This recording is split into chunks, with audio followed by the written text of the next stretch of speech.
তিতাবৰত নিশা ভয়ংকৰ এক ঘটনা সংঘটিত হৈছে। আমি দেখুৱাব বিচাৰিছো এটা বিশেষ পৰিৱেশ। তিতাবৰ এই এলেঙি অঞ্চলতে মেলামাটি পথৰ এই এলেঙি অঞ্চলতে যোৱা ৰাতি তিতাবৰৰ আৰক্ষী প্ৰশাসনৰ খেদাত আচলতে গৰু চোৰ এখন গাড়ী আহিছিলে আৰু এই গৰু লৈ অহা গাড়ীখনৰ চোৰে নিয়ন্ত্ৰণভাৱে এজোপা গছত খুন্দা মৰাৰ লগে লগে গাড়ীখনৰ যিজন চালকজন ইতিমধ্যে মৃত্যু হৈছে। আমি পোনপটীয়াকৈ নিউজ দৰ্শকসকলক দেখুৱাই আছো তিতাবৰ আৰক্ষী প্ৰশাসনৰ গৰু চোৰৰ বিৰুদ্ধে যি অভিযান, এই অভিযান অব্যাহত ৰখাৰ সময়তে আজি যোৱা নিশা প্ৰায় 12মান বজাত এই যিটো গৰু চোৰৰ দল, এই গৰু চোৰৰ দলটো এখন চেভলেট গাড়ী AS01BY 4679 এই গাড়ীখনে আচলতে গৰু কঢ়িয়াই অনাৰ সময়তে আৰক্ষীয়ে তেওঁলোকক পিছা কৰাৰ লগে লগে আৰক্ষীয়ে তেওঁলোকক কৰায়ত্ব কৰিবলৈ ব্যৱস্থা গ্ৰহণ কৰাৰ সময়তে গাড়ীখনৰ নিয়ন্ত্ৰণ হৈ আচলতে এজোপা প্ৰকাণ্ড গছত খুন্দা মাৰি তেওঁলোকে আবদ্ধ হৈ পৰে আৰু সেই সময়তে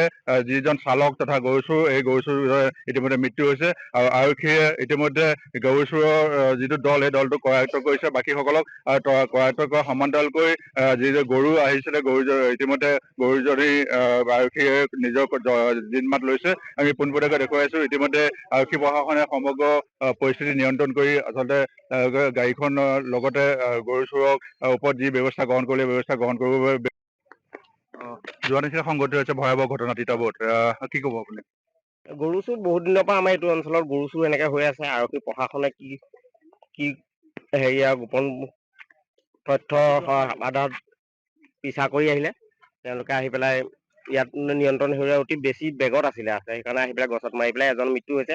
বাকী গাড়ীখনৰ ডিকিত এজনী গাই গৰু ওলাইছে।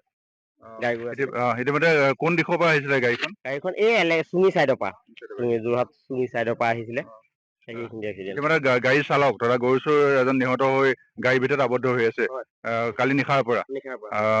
কি ক'ব এতিয়া, কিহৰ বাবে ইমান দেৰিলৈকে আচলতে ডেড বডিত ৰাখি থোৱা হৈছে ইয়াতে? ৰাতি হোৱাৰ কাৰণে চাগে দিগদাৰ হৈছে অলপ নিবলৈ ইমান।